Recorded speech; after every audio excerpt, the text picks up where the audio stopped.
마태복음 5장 1절, 2절 말씀 같이 한 목소리로 합독하도록 하겠습니다. 마태복음 5장 1절, 2절입니다. 예수께서 무리를 보시고 산에 올라가 앉으시니 제자들이 나아온지라 입을 열어 가르쳐 이르시되 아멘. 우리 같이 이렇게 인사하실까요? 우리는 이제 새 생명의 법 아래 살아갑니다. 시작. 우리는 이제 새 생명의 법 아래 살아갑니다. 오늘부터 여러분과 함께 은혜를 나누고 싶은 것은 산상수훈의 말씀입니다. 여러분, 오늘날 우리가 살아가는 현대사회에 온통 해야 할 일들이 넘쳐나죠. 직장과 학교, 가정, 끊임없이 자신의 스펙을 쌓고 자격을 증명해야 됩니다. 우리를 가장 막히게 하는 것들이 참 많이 있어요. 세상이 제시하는 이렇게 규칙들 있잖아요. 규칙들. 언제나 이 규칙의 기준을 충족하면 그나마 버틸만 하지만 미달하면 낙오자처럼 여겨집니다.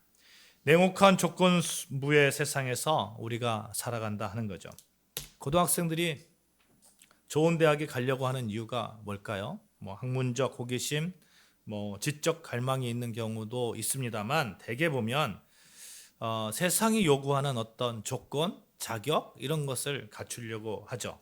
그리야만 좀 더 편하게 살 수 있고 자신이 꿈꾸는 일을 할 수 있고 그러니 이렇게 살다 보면 이제 피로감이 밀려오기 마련입니다. 더 큰 문제가 있어요, 여러분. 이러한 피로감이 어느새 신앙의 영역까지 이렇게 밀려온다는 것입니다. 처음 예수 그리스도를 만나서 또 십자가의 대속함에 감격되었을 때 얼마나 교회 나오는 것이 행복했습니까? 정말 교회 나가서 빨리 예배드리고 싶고 이러잖아요. 그런데 어느덧 이제 종교 생활을 이렇게 하다 보면 종교적인 의무감이 이렇게 밀려오고 또 그런 가운데서 지켜야 할 법들도 생각나고 이러면서 갈등이 시작되는 거죠. 예배와 기도, 봉사조차도 의무 리스트로 체크하듯이 행하는 무거운 목록들이 될 때도 있습니다. 은혜로 시작했던 신앙생활이 지켜야 될 규칙으로 전락할 때 정말 지치는 것이죠. 성도들의 영혼에는 생명력도 기쁨도 남지 않는 메마른 상태가 될 것입니다. 예수님을 믿으면 참 자유함을 얻는다고 했는데 왜 우리 마음은 여전히 그렇게 숨이 막힐까요, 여러분? 이것이 오늘날 수많은 교회가 교회 안에서 남모르게 눈물 흘리며 고백하는 실제적인 영적 고민일 수 있겠다 하는 것입니다. 여러분, 그러나 산상수훈의 말씀이, 오늘의 말씀이, 앞으로 볼 말씀이 여러분의 영혼의 위대한 해방의 시작이 되기를 주님의 이름으로 축원합니다. 아멘. 왜냐하면 마태복음 5장부터 7장까지의 산상수훈은 도저히 도달할 수 없는 도덕률을 완성하고 지우시는 또 하나의 무거운 그런 짐이 결코 아니라는 거예요. 오히려 그 반대입니다.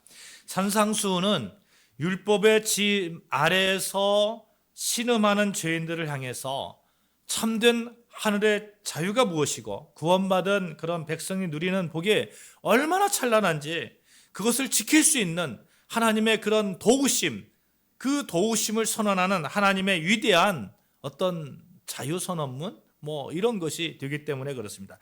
여러분, 성경에서 처음부터 끝까지 마지막까지 인간의 행위를 가지고 공로를 가지고 구원을 얻을 수 있다고 말을 합니까? 말하지 않습니다. 그렇지 않습니다. 우리가 하나님의 전적인 은혜 아래 서 있을 때 우리는 구원이 가능한 것이죠.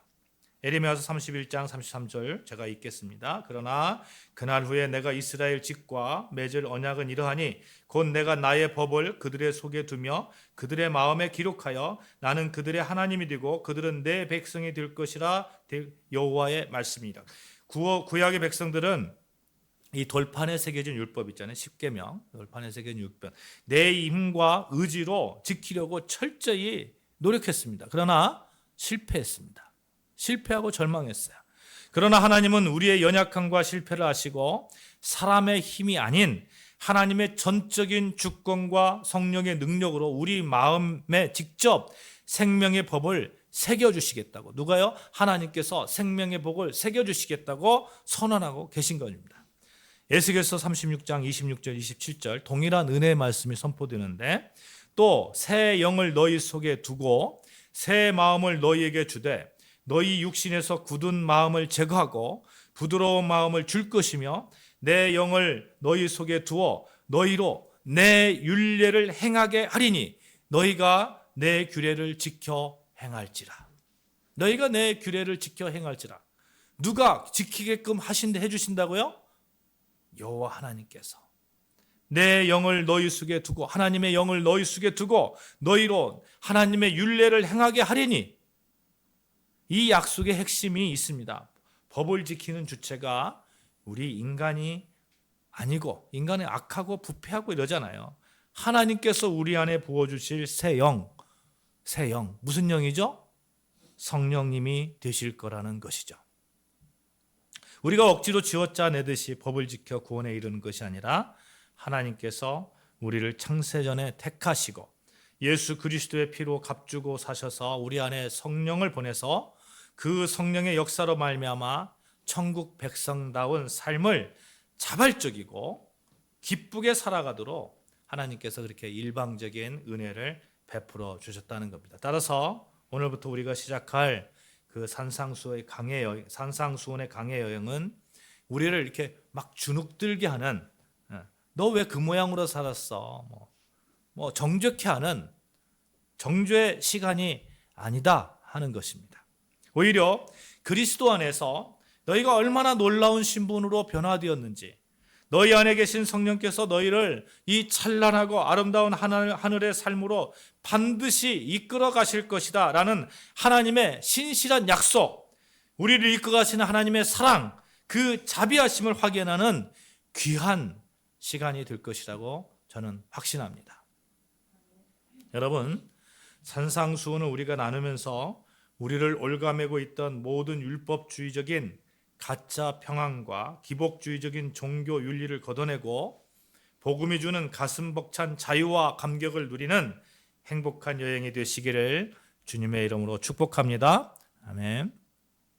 오늘 본문은 예수 그리스도께서 왕으로 통치하시는 하나님 나라의 영원한 법이 과연 어떠한 것인지를 선포하는 그 유명한 산상수훈의 그런 서두를 열고 있는 말씀입니다.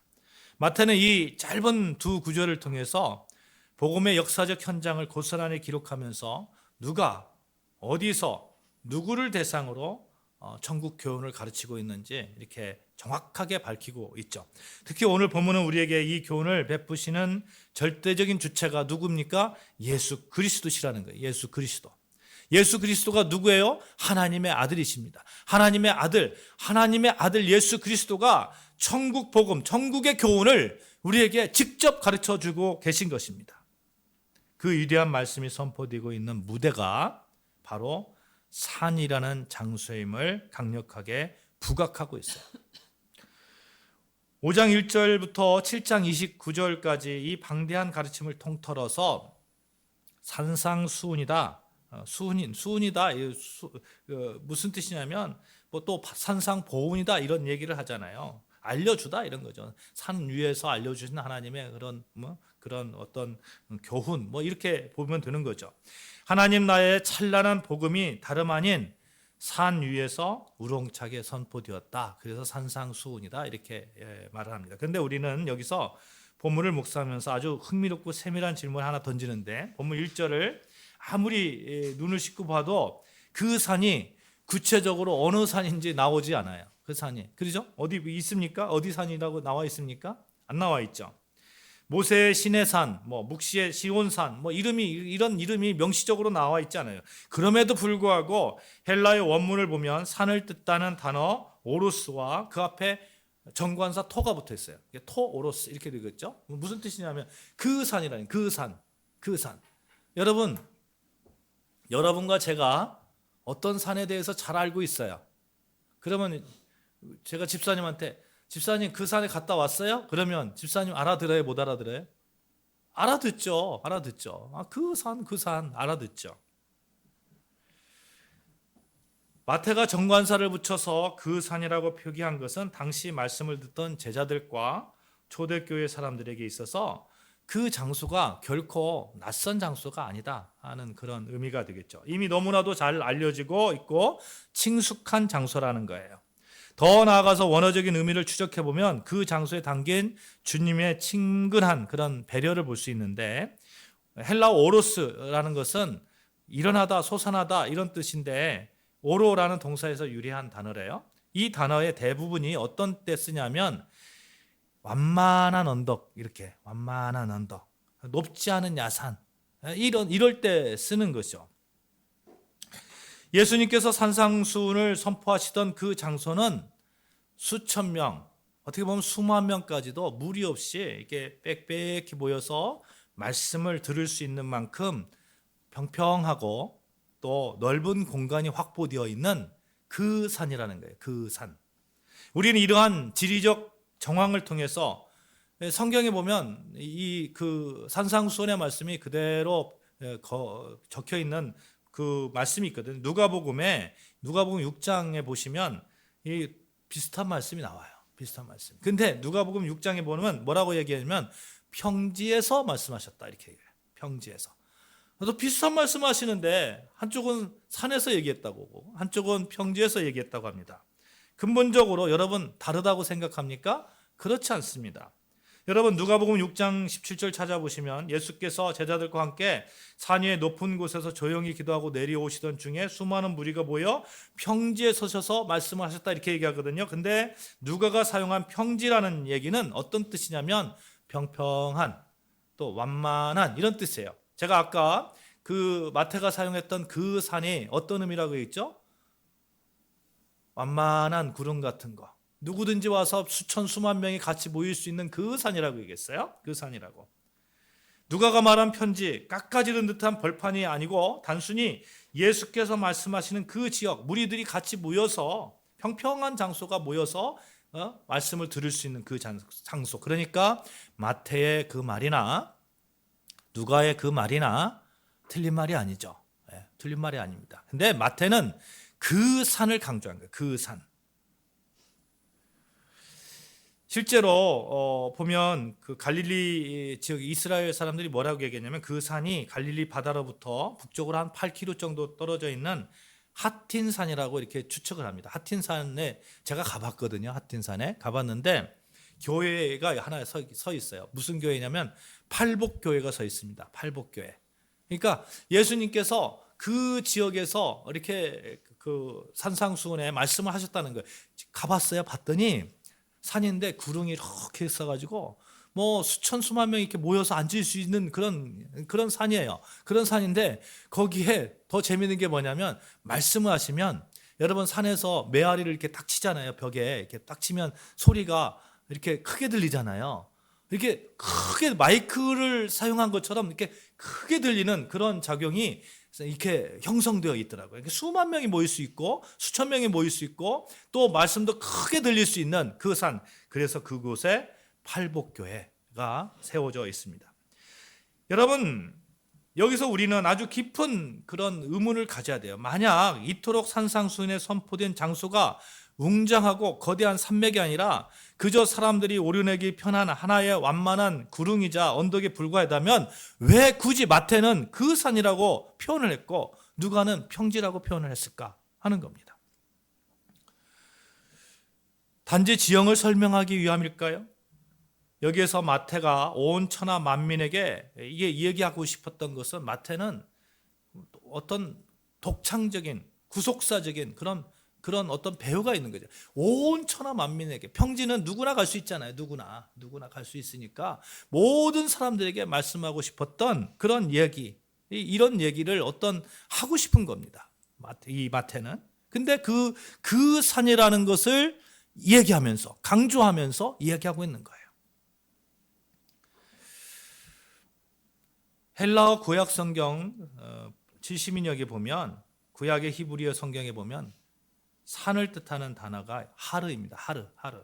그리고 이 하르라는 단어가 70인역 헬라어 성경으로 번역될 때 언제나 대등하게 매칭된 단어가 마태가 사용했던 오로스입니다. 구약 성경에서 이 하르라는 그 무대가 압도적이고 장엄하게 등장하는 역사적 사건이라는 거예요. 바로 이스라엘 백성들이 하나님의 백성으로서 최초의 율법인 십계명을 부여받았던 산이 어디입니까? 시내산이죠. 시내산. 이 시내산을 표기할 때 하르라고 이렇게 얘기합니다. 하르. 시내산, 하르라는 그런 산, 이렇게 표현하는 거예요. 마태는 지금 엄청난 어떤 신학적 의도를 가지고 이렇게 이야기하고 있는 겁니다. 구약의 이스라엘이 시내산에서 모세를 통해서 거룩한 백성의 법인 십계명을 받았다면 이제 제자들은 갈릴리의 그 산, 누구나 알 수 있는 그 산, 여러분과 제가 알 수 있는 그 산, 누구나 오를 수 있는 그 산 위에서 메시아이신 예수 그리스도를 통해서 새 율법을 부여받고 있는 것입니다. 마태는 이 위대한 천국 복음이 구약의 십계명에 완벽하게 비견되면서 그것을 마침내 온전하게 성취하는 하나님의 법이라는 사실을 이렇게 부각하고 싶었던 것이죠. 지리적인 명칭 대신 어떤 구속사적인 냄새가 물씬 풍기는 그런 산, 그런 장소적 표현을 마태는 채택하고 있는 겁니다.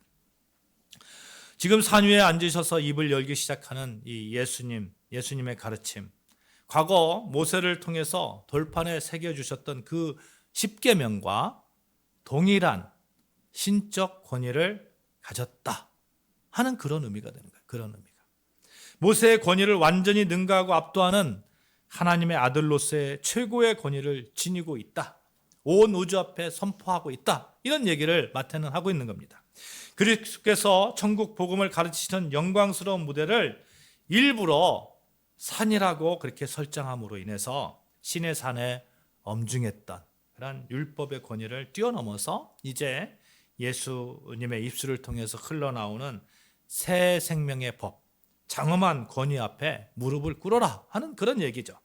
반면에 누가는 이런 얘기예요. 이 복음이 누가를 쓸 때, 누가복음을 쓸 때 유대인에게만 쓴 게 아니거든요. 유대인이라는 울타리를 넘어서 온 세상 모든 이방인에게 넓게 전파되는 그런 목적을 가지고 누가가 이 누가복음을 썼기 때문에 이 수많은 사람들의 관점에서 평지라는 누구나 찾아올 수 있는 그런 관점으로 이렇게 썼다. 이렇게 보는 것이 옳지 않을까 하는 것입니다. 그러므로 성도 여러분, 오늘 우리가 이 산상순의 여행을 떠나기에 앞서서 우리 마음판에 새겨야 할 진리가 있습니다. 우리가 서 있는 이 산, 모세가 떨면서 올랐던 정죄와 두려움의 신의 산이 아니라는 거예요.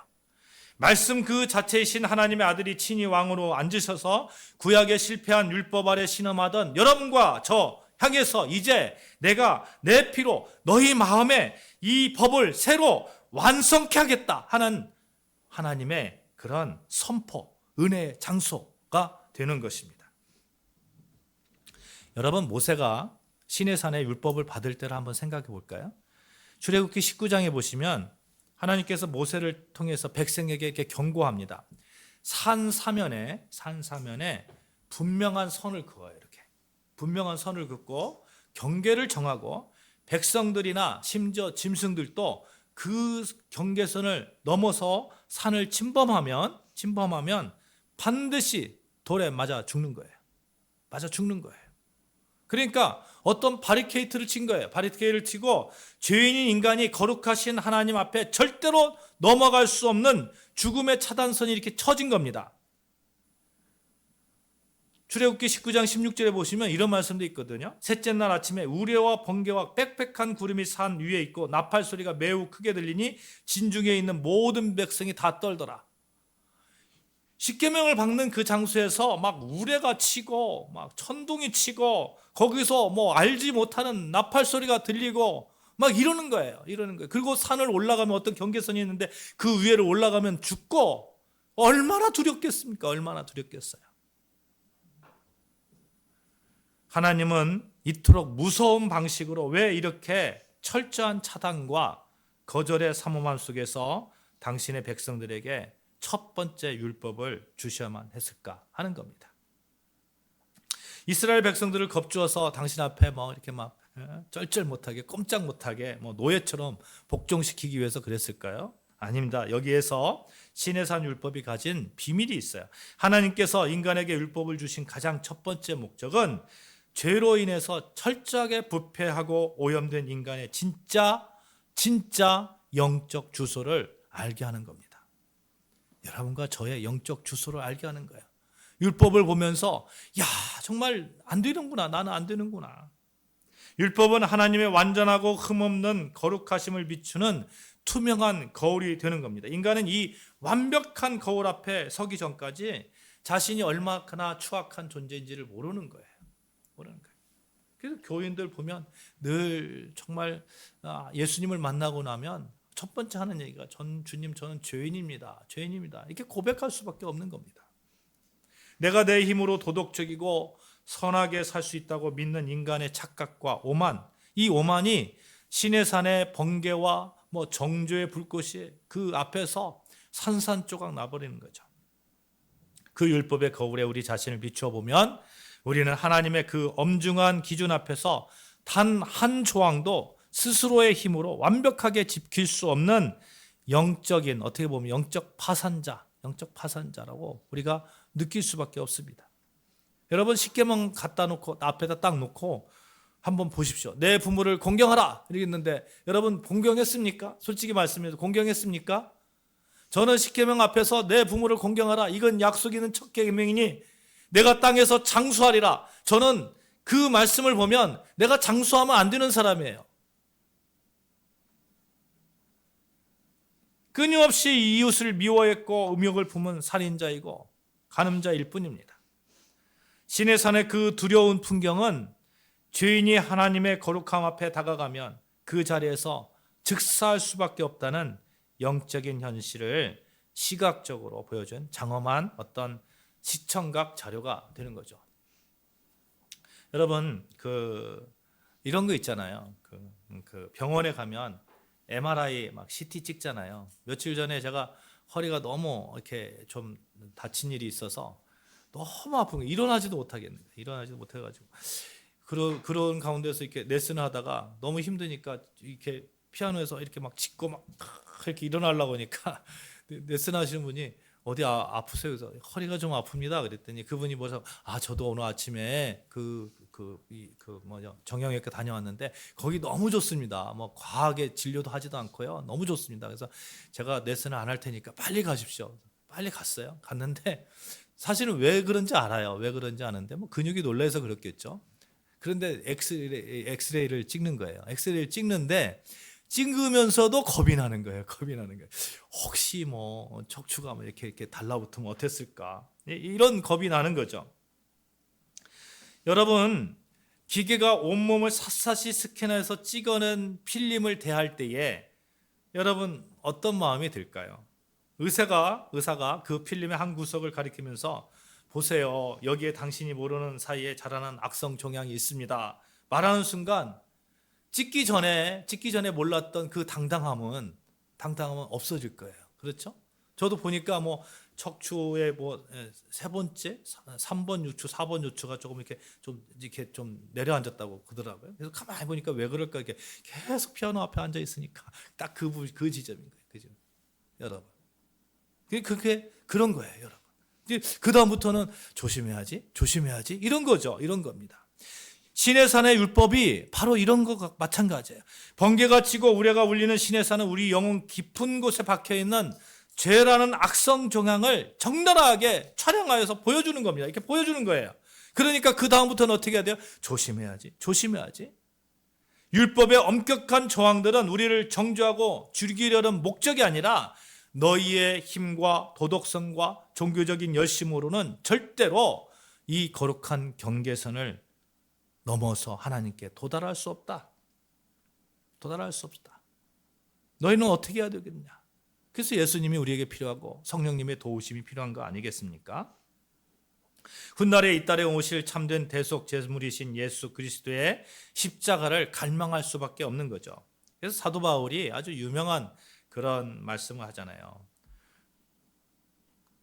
로마서 3장 20절 말씀이에요. 그러므로 율법의 행위로 그의 앞에 의롭다 하심을 얻을 육체가 없나니 율법으로는 죄를 깨달음이니라.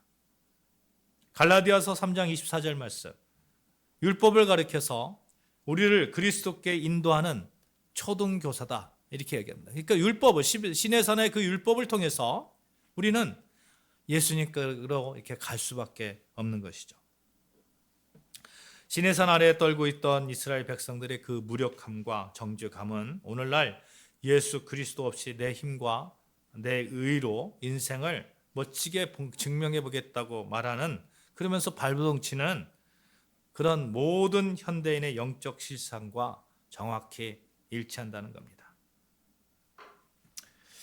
아무리 도덕적인 규칙을 세우고 세상이 요구하는 자격증을 따내도 우리 영혼 깊은 곳에 지워지지 않는 정죄감과 허무감이 있는 이유, 우리가 여전히 시내산의 차가운 돌판 아래 있기 때문에 그렇습니다. 하나님께서 바로 이 시내산의 정죄와 절망의 종지부를 찍으시고 우리를 두려움의 사슬에서 건져내셔서 예수 그리스도의 그 말씀, 그 규례, 그 율법 아래 우리를 세워주시는 것이죠. 오늘 본문 마태복음 5장 1절 말씀, 예수께서 이렇게 말씀하시죠. 예수께서 본문에서 이렇게 말씀하시죠. 예수께서 무리를 보시고 산에 올라가 앉으시니 제자들이 나온지라. 여러분, 시내산에는 빽빽한 먹구름과 우레와 천둥, 경계선을 짓고 인간들이 접근할 수 있었어요, 없었어요? 없었잖아요. 철저하게 차단시켰잖아요. 그런데 예수님은 어떻습니까? 예수님은 갈릴리 산에서 예수님이 그저 나지막하게 앉으셨고 그 아래 제자들과 무리가 아무런 두려움 없이 나아갑니까? 안 나아갑니까? 나아가잖아요. 예수님께 나아가잖아요. 아무런 두려움 없이 그 율법을 받는 그 자리에. 예수님은 멀리 계셔서 두려움으로 우리를 떨게 만드는 독재자가 아니라 우리의 연약함과 배고픔, 삶의 상처를 그대로 용납하시고 품어주시는 따뜻한 구원자로 그 산에 앉아 계신 것입니다. 사랑하는 여러분, 삶의 상처를 받았을 때, 배고플 때에, 연약할 때에 예수께 나아가시는 여러분과 저 되어주시길 주님의 이름으로 축복합니다. 평지잖아요, 평지. 그 산이잖아요. 내가 얼마든지 오를 수 있는 그 산이잖아요. 경계선이 쳐져 있는 그 산이 아니잖아요. 그 경계선이 쳐져서 넘어가면 죽어가는 그런 산이 아니잖아요. 우리는 예수께 나아가면 되는 거예요. 예수께. 예수님의 그 법 아래 나아가면 되는 겁니다. 예수님은 결코 그러면 율법을 무시하러 오신 분이냐? 아니에요. 파괴하러 오신 분이냐? 아니에요. 오히려 예수님은 구약의 선지자들이 예언했던 율법의 진정한 완성자로 오셨습니다. 예수님께서 산 위에서 입을 여버 가르치기 시작하셨다는 것은 시내산의 차가운 돌판 위에 갇혀있던 율법의 문자 속에 숨겨진 하나님의, 따라해보세요. 하나님의 진짜 본심, 하나님의 진짜 본심을 우둔한 여러분과 저에게 알려주시기 위한 예수님의 그 사랑인 거예요. 시내산의 율법이 살해하지 말라 했을 때 바리새인들은 그저 사람을 칼로 찔러 죽이지만 않으면 그 율법을 지킨다고 생각했어요. 그러나 하나님 아들 예수님은 그 율법의 참뜻을 선포합니다. 형제에게 분노하는 자마다, 마음의 미움을 품는 자마다 이미 살해한 것이다. 예수님은 율법을 약화시키러 오신 것이 아니라 형식주의, 외식주의에 갇힌 그런 박제된 그런 율법 아래 갇혀있는 그런 자들에게 정말 자유함을 주시기 위해서. 우리는 일상에서 이 법의 문자 있잖아요. 법의 문자. 또 그 법을 만드는 사람의 본심이 어떻게 다른지 여러분 한번 예화를 한번 생각해 봤어요. 뭐가 있냐면 이런 거예요. 제가 우리 딸이 있어요. 우리 집사님 서유 있잖아요. 서유리가 너무너무 아파요. 밤에 너무너무 아파요. 너무너무 아픈데 막 지금 빨리 응급실 가야 돼요. 응급실 빨리 가야 되는데 자동차를 탁 태워가지고 막 하면서 신호등이 있는데 다 지켜가면서 좌회전 깜빡이 넣어가면서 뭐 사람들이 앞에 막혀 있으면 가만히 있으면서 이렇게 가는 것이 옳습니까? 아니면 지금 뭐 빨리 안 가면 죽는다고 생각이 들면, 생명이 위독하다고 생각이 되면 신호등 막 안 지켜가면서 막 달려가는 게 옳습니까? 어떤 게 그 법의 취지에 맞는 거예요? 법의 취지에 맞는 것은 법은 사람의 생명을 보호하기 위해서 만들었잖아요. 그렇잖아요. 그러니까 막 달려가는 거예요. 그렇게 달려갔을 때 신호등 막 지켰잖아요. 지켰을 때에 그걸 증명하면 벌금도 안 내요. 여러분, 벌금도 안 내요. 예수님께서 갈릴리 산 위에서 하신 작업이 바로 이와 같은 겁니다. 당시 종교 지도자들은 율법이라는 신호등의 문자 자체만 붙들고 그 앞에 서서 나는 신호등을 잘 지켰습니다. 난 잘했어요. 자랑하면서 신호를 지키지 못해서 고통받는 이웃들을 정죄하고 손가락질했어요. 법의 목적이 사람을 살리는 데 있는데 그것을 망각하고 자꾸 정죄하는 거예요. 예수님은 바로 그 차갑게 굳어버린 종교적 어떤 껍데기를 깨부시는 겁니다. 정죄의 수단으로 전락해버린 법을 정말 깨부시는 거예요. 이 법은 너희를 올바매고 죽이려는 것이 아니다. 너희를 살리고 하나님을 진심으로 사랑하게 만들려는 나의 심장소리다. 나의 심장소리다.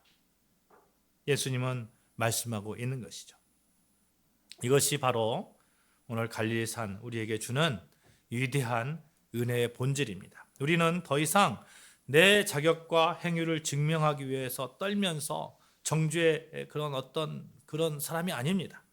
나를 있는 모습 그대로 용납하시고 내면의 깊은 동기부터 치유하시기 원하시는 예수 그리스도의 따뜻한 그런 그 수용 안에 머물고 있는 여러분 것처럼 예수님 안에 있으면 예수께 나아가기만 하면 우리는 그렇게 살 수 있는 힘을 예수님께서 주시겠다고 말씀하는 거예요.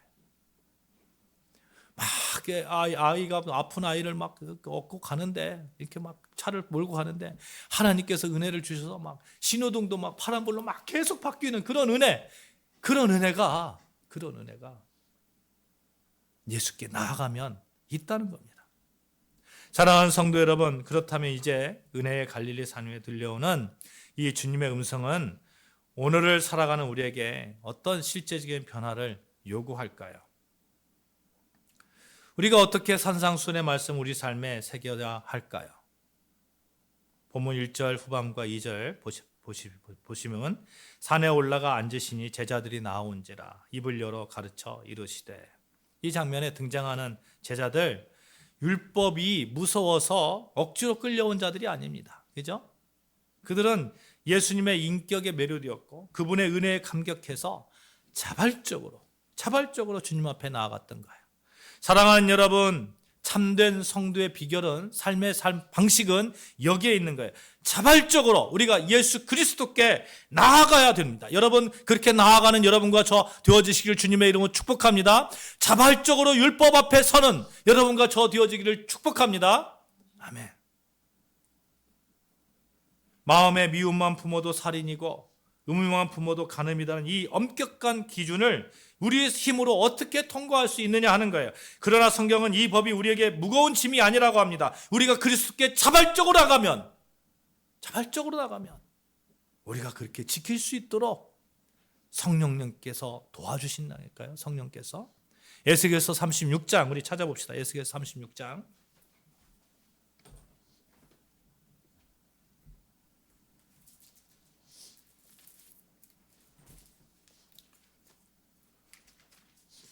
에스겔서 36장 26절,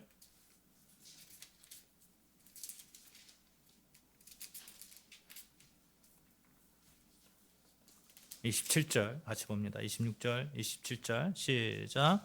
또 새 영을 너희 속에 두고 새 마음을 너희에게 주되 너희 육신에서 굳은 마음을 제거하고 부드러운 마음을 줄 것이며 또 내 영을 너희 속에 두어 너희로 내 율례를 행하게 하리니 너희가 내 규례를 지켜 행할지라. 아멘. 아멘.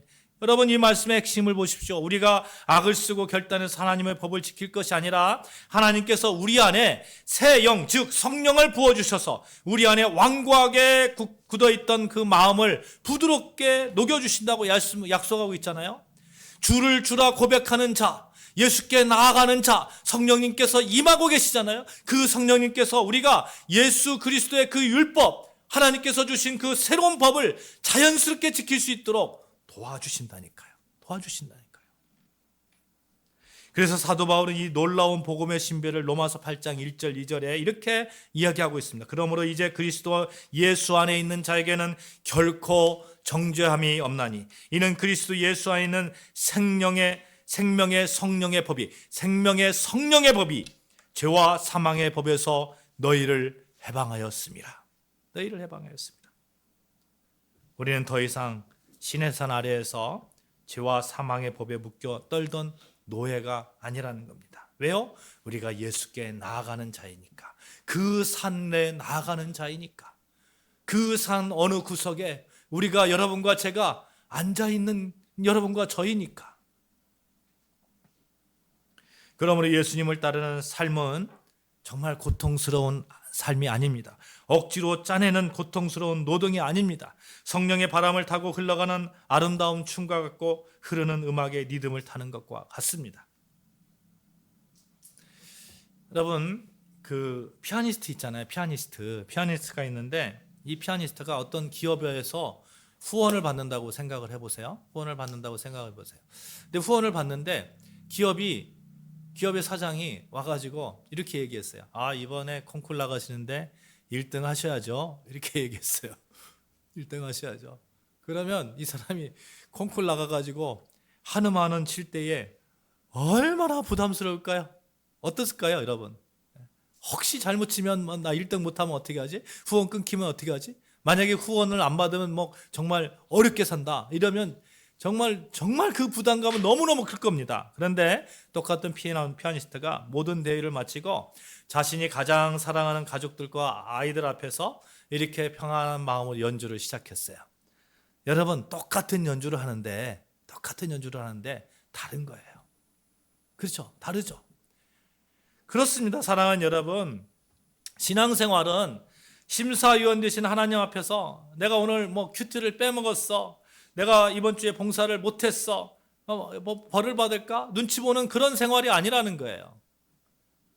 내가 영원한 사랑으로 너희를 사랑하기에 인자함으로 너희를 이끌었다. 하나님의 그 이끄심 가운데 자연스럽게 우리는 그렇게 살 수 있다니까요. 그런 용기를 가지십시오. 나는 할 수 있다. 요한일서 5장 3절 복음의 성격을 명확하게 규정하고 있습니다. 하나님을 사랑하는 것은 이것이니 우리가 그의 계명을 지키는 것이라. 그의 계명들은 무거운 것이 아니리라. 그의 계명은 뭐라고요? 무겁다고요? 무겁지 않다고요. 어떻게 안 무거울 수가 있냐고요? 어떻게 안 무거울 수가 있냐고요? 주님의 계명이 무겁지 않은 이유는 우리를 죽기까지 사랑하신 그분의 사랑이 우리 마음에 부어주신 바 되었고 그 사랑이 우리를 움직이는 새로운 에너지가 되었고 그분을 통해서 우리 안에 내주되온 성령께서 우리를 도와주시기 때문에 그렇습니다. 사랑하면 규칙이 짐이 되지 않습니다.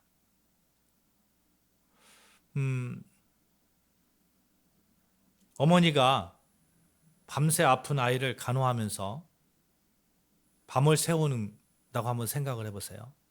우리 딸아이가 너무 아파요. 그래서 밤새 간호를 해요. 간호를 하는데 간호하면서 아동복지법 규칙이 무서워서 간호합니까? 아니면 사랑으로 간호합니까? 사랑으로 간호하잖아요. 산상수훈은 바로 그 사랑의 리듬으로 우리를 초대하시는 주님의 세레나데입니다. 사랑하는 여러분, 이제 말씀을 맺고자 합니다. 우리는 오늘 두 개의 산을 만났어요. 번개와 어두움과 정죄의 두려움 속에서 우리의 한계와 영적 파산을 폭로했던 구약의 신의 산, 그리고 그 모든 절망을 당신의 온전한 수용과 은혜로 덮으시며 따뜻한 바람 가운데 우리를 맞이해 주신 갈릴리 산. 예수님은 지금도 세상의 거친 규칙 속에서 숨가쁘게 달려오느라 무릎이 깨지고 영혼이 상한 저와 여러분에게 말씀합니다. 마태복음 11장 28절에 또 30절의 말씀에 이렇게 말씀하고 있죠. 이 말씀을 기억하시기 바랍니다. 수고하고 무거운 짐진 자들아 다 내게로 오라. 내가 너희를 쉬게 하리라. 나는 마음이 온화하고 겸손하니 나의 멍에를 메고 내게 배우라. 그리하면 너희 마음이 쉼을 얻으리니 이는 내 멍에는 쉽고 내 짐은 가벼움이라. 이 산상수훈의 위대한 말씀을 들은 제자들 영원히 산 위에만 머무르지 않고 그 산 위에서 받은 그 하나님의 말씀을 가지고 세상 속에서 그 사랑을, 노마의 압제와 가난과 질병 가운데서도 그 사랑을 나누어주는 그런 삶을 살았습니다. 아무쪼록 우리를 올가매고 있는 그런 율법주의적인 가짜 평안, 기복주의적인 그런 종교 윤리를 다 걷어내고 내 안에 계신 그 성령님의 인도하심을 따라 가장 나답고 가장 그리스도인답게 살아가는 여러분과 저, 그러기 위해서 예수님이 말씀하시는 그 산에 오르시는 여러분과 저 되어지시기를 주님의 이름으로 축복합니다. 아멘. 기도하시겠습니다. 하나님 아버지 감사합니다.